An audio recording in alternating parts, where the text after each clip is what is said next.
अब जो कुछ पहलगांव में हुआ है, क्या वाकई वो कहीं भी मजहब से जाकर जुड़ता है? लोग कहते हैं कि आतंकवाद का तो कोई मजहब नहीं होता, टेररिज्म का कोई धर्म नहीं होता।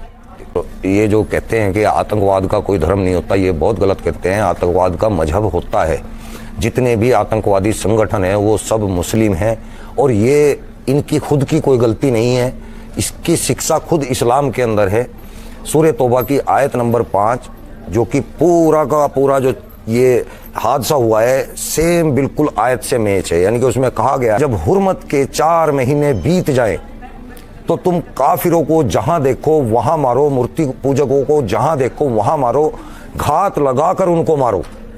हुर्मत के 4 महीने मतलब? ये हुर्मत के 4 महीने, एक रजब का महीना होता है, एक हिजरा के नाम से होता है, एक मुहर्रम का होता है। ये 4 महीने गुजर चुके हैं जी, ये गुजर चुके हैं। हाँ, ये गुजर चुके हैं। तो यानी कि आयत यहाँ पे पूरी हो रही है। उसके बाद इन्होंने कत्लेआम किया, प्लानिंग यानी कि रैकी करके बाकायदा। काफिर का मतलब कौन? काफिर मूर्ति पूजक। तो पूरा बाकायदा इन्होंने रेकी करके 2 महीने तक इस काम को अंजाम दिया। तो उसमें सूर्य के अंदर लिखा हुआ है कि घात लगा के मारो। घात लगाने का मतलब है कि तैयारी के साथ मारो, और जब तक मारो जब तक इस्लाम काबिज ना हो जाए। तो मारो इस्लाम काबिज करने के लिए। ठीक, इसीलिए वो कलमा पढ़वा रहे थे आपके? हाँ जी, हाँ जी। इसीलिए वो धर्म पूछ रहे थे। जब तक वो कलमा ना पढ़ लें तब तक मारो। कलमा पढ़ने का मतलब इस्लाम कबूल? ला इलाहा इल्लल्लाह मुहम्मदुर रसूलुल्लाह सल्लल्लाहु अलैहि वसल्लम, ये कलमा है। इसको पढ़ते ही हम मुसलमान हो जाते हैं। ठीक है, लेकिन कुरान में जो सूरह अल बकरा है, सूरह 2 आया 256, ला इकरा फिद्दीन, वो तो ऐसा नहीं कहती जैसा आप कह रहे हैं। वो तो कहती है कि धर्म में कोई जबरदस्ती नहीं हो सकती मजहब के नाम पर। कुरान के अंदर केवल 2 आयत ऐसी हैं। एक सूरह बकरा की 256 जो आपने बताई है, ला इकरा फिद्दीन, इसकी हिंदी है कि दीन में कोई जबरदस्ती नहीं है। फिर आती है सूरह काफिरून की आयत नंबर 6, लकुम दीनकुम वलिय दीन, दीन में तुम्हारा दीन तुम्हारे लिए, मेरा दीन मेरे लिए। लेकिन जब हम सूरह तौबा पे आते हैं तो अल्लाह इस सब चीजों को भूल जाता है। सूरह तौबा की आयत 5, आयत 29, आयत 123, ये सब काफिरों को मारने का हुक्म दे रही है। ठीक है, लेकिन जब जबरदस्ती नहीं है तो मारने का हुक्म क्यों दे रही है? उनको मुसलमान बनाने तक। ठीक है, लेकिन जो आतंकी हैं वो सूरह अल बकरा 256 को क्यों नहीं समझना चाहते? नहीं समझ रहे तो हम क्या करें? वो तो उनका तो ये तो सिलेक्टिव बात होगी ना। मतलब ऐसा तो नहीं है कि कुरान में यही कहा गया है कि काफिरों को मार दो। कुरान में अगर ये भी कहा गया है कि मजहब के नाम पर कोई जबरदस्ती नहीं हो सकती, तो जो हथियार उठाकर निहत्तों पर कायराना हमला कर रहे हैं वो उस 256वीं आयत को क्यों नहीं समझना? कहते हैं ना कि नफरत की दुकान खोलने चले हो तो कुछ मोहब्बत भी सजा लेना। ये जो 2 आयतें हैं, इस मोहब्बत की तरह, सजावट की तरह कुरान के अंदर मौजूद है। कुरान के अंदर बहुत सारी ऐसी आयतें हैं जो काफिरों को, मुशरिकों को, जो इस्लाम को छोड़ने वाले हैं, उनको मारने का हुक्म दे रही है। अगर ला इकरा फिद्दीन पे जाते हैं तो फिर उनको मारने का हुक्म क्यों दे रहे हैं? पर लेकिन जितने मुस्लिम धर्मगुरु तब से अब तक बयान दे रहे हैं वो तो कह रहे हैं कि देखिए साहब, ये तो बहुत ही कायराना हरकत है, गैर इस्लामी हरकत है, निहत्ते पर इस तरीके से वार करना। और हिंदुस्तान तो गंगा जमनी तहजीब का देश है, यहाँ पर तो हिंदू मुसलमान सब साथ मिलकर रहते हैं, सब भाई हैं। इसको बिल्कुल शुद्ध भाषा में अल-तक़िया कहा गया है। जो अल-तक़िया होता है वो यही होता है कि जब तुम्हें कोई ऐसा गंदा काम करना हो तो मुसलमानों तुम कोई ऐसा अल-तक़िया करो जिससे कि तुम इस्लाम को बचा सको। तो ये अल-तक़िया हो रहा है और कुछ नहीं है। बस यही खतरनाक चीजें हैं कि भाई इस्लाम को जो नहीं मानता उन सबको कत्लेआम, कत्लो किताल का हुक्म है। मतलब ऐसी एक आयत है या कई आयत है? बहुत सारी आयतें हैं जी। क्या क्या कहा गया उनमें?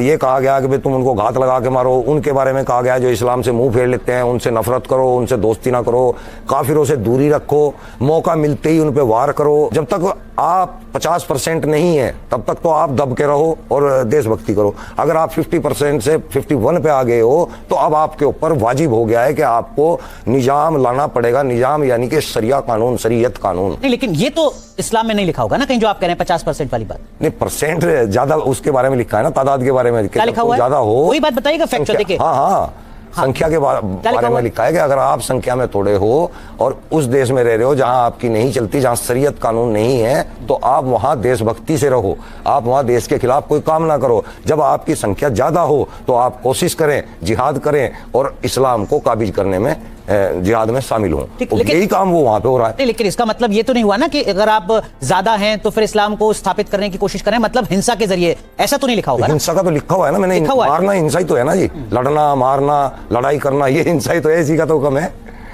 ठीक है, लेकिन इसी चीज को तो पढ़ के हमने इस्लाम को छोड़ा कि भाई ये अल्लाह मियां तो कोई ईश्वर तो कोई ऐसी बात नहीं कह सकता। आप एक्स मुस्लिम है इसलिए आप इस राय को हाँ, ये मेरी अपनी, ठीक है, आपकी अपनी निजी राय है। लेकिन बहुत से लोग हैं जो कह रहे हैं कि देखिए साहब, जो आप कह रहे हैं सलीम वास्तिक साहब, वो बात नहीं है। अगर ऐसा होता तो वहां पर जम्मू कश्मीर का ही एक जो मुसलमान है वो ना मारा जाता, वो भी मारा गया, एक मुस्लिम की भी जान गई। देखिए वो आपने देखा नहीं है, इसी हिसाब से हो रहा है। मैंने वो वीडियो देखी है। वो औरत बोल रही है कि इनको धोखे में मारा है। वो सॉरी वो धोखे मारना चाहते थे उसको, मुसलमान को जो मारा उसी की बात कर रहे हैं जी, ना। हाँ। वो उसको धोखे में हिंदू समझ के मारा है। वो औरत बोल रही है वहां पे कि इन्होंने उसको हिंदू समझ के मार दिया। उसने बोला है, खुद औरत ने, उसी की बीवी ने बोला है। तो ये तो क्रिटिसाइज गलत कर रहे हैं। अगर आतंकियों को पता होता कि ये मुस्लिम है तो उसको ना मारते? नहीं मारते, किसी भी कीमत पे नहीं मारते। वो एक कोई क्रिश्चियन था, उससे कलमा पढ़ाया, उसने बोला मैं क्रिश्चियन हूं, उसको फौरन छोड़ दिया। तो क्रिश्चियन को क्यों छोड़ दिया? वो भी मुसलमान, वो भी इस्लाम के अंदर ये 4 किताबों वाले हैं ना, ये इस्लाम में माने जाते हैं, इसलिए क्रिश्चियन को छोड़ दिया। हाँ।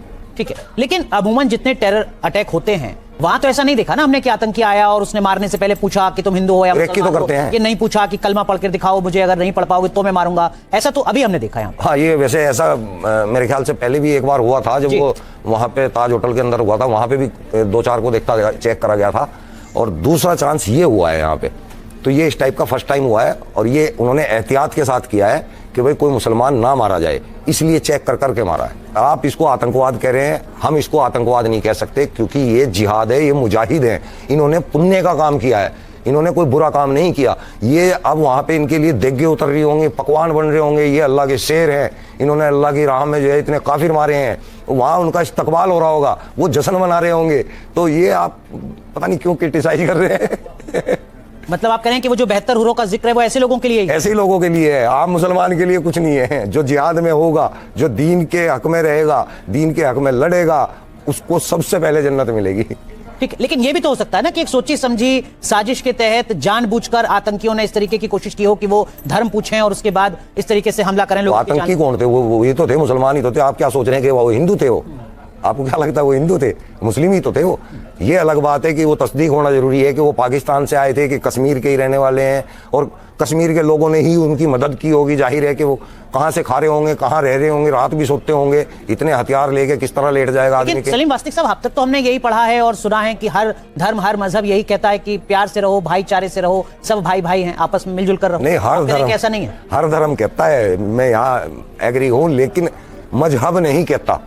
और मजहब धर्म नहीं है, मजहब इस्लाम है, मजहब एक दीन है, मजहब एक निजाम है। इसको इसमें कहीं भी नहीं है ऐसा लिखा हुआ। इसमें भाईचारे का कोई मतलब ही नहीं। इसमें मुस्लिम भाईचारा है, अदर धर्म के साथ भाईचारा नहीं है। वहां कहा गया है 29 के अंदर कहा गया है कि तुम दीन को छोड़ने वालों से नफरत करो, उनसे मुतालबा खत्म कर दो, उनसे मुंह फेर लो।